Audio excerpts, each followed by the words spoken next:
Hey there, synth drones. Today we're going to talk about the sound of the Korg MonoPoly versus the sound of the Behringer MonoPoly. Hi, I'm Pure Ambient Drone, and this is my channel where I vlog about synthesizers.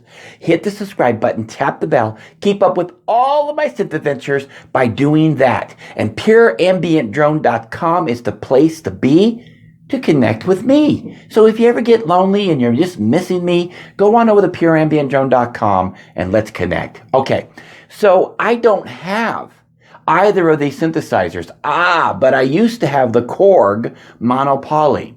And I did a track that I'm going to play for you here pretty soon to show you what I'm talking about, or at least let you hear what I'm talking about. Now, I have been checking out the Behringer MonoPoly sounds with the video they provided, and I have been listening and listening and listening, trying to hear what I hear in the actual Korg MonoPoly.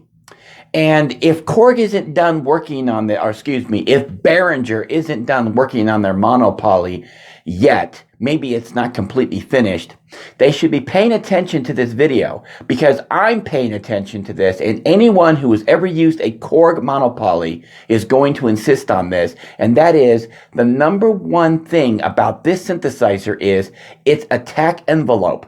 On the amp section, it is unfreaking believable. It is so fast of an attack on the amp attack envelope that you can hear a clicking sound when fully engaged. In fact, sometimes I didn't want the clicking sound. It was so quick that I would actually have to turn the attack a little bit up, or is that down? I'm not sure how that works. I guess it would be up to avoid the clicking sound. But sometimes I did want that click sound. So what I'm getting at is that if they don't replicate that super fast duper attack that the original Korg MonoPoly had, they're going to miss the whole point of this synth. Now, aside from that, the Korg MonoPoly, the original, had a unique character.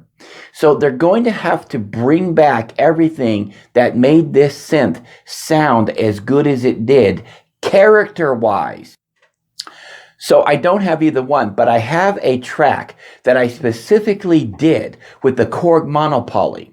And I want you to listen to the very beginning of the track.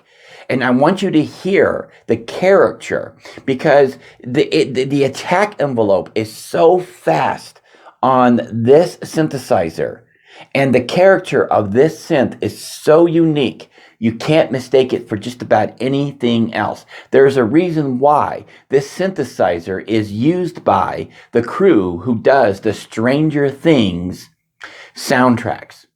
They do have a Poly 6 and they have a Korg MonoPoly in their arsenal, among other things. And it's because these synthesizers have a unique sound signature. So I'm going to play this track for you, and you guys can go back, and I'll actually include the Behringer sounds as well. I don't have the synthesizers here to go back and forth, but you'll get an idea of what we're dealing with.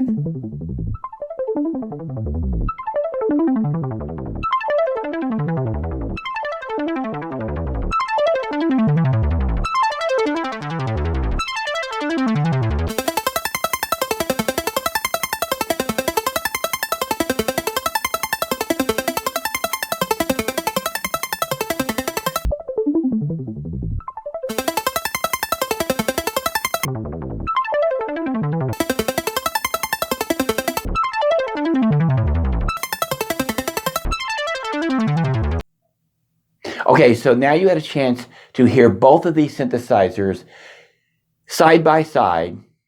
What do you guys think? Do you think that the character is there? There's no way of telling about the attack envelopes until I actually get one in my studio. And I guarantee you guys, as soon as this thing comes out, I'm going to have one here, and I am going to go through it meticulously, because I want to have a chance to see if this thing is as good as I hope it's going to be. I have a lot of faith in Behringer, and I know a lot of you guys out there do too. Well, anyways, leave your comments below. Tell me what you think. Until next time, I am Pure Ambient Drone. Hit the subscribe button. Tap the bell. Keep up with all of my synth adventures. And above all, keep calm and synth on.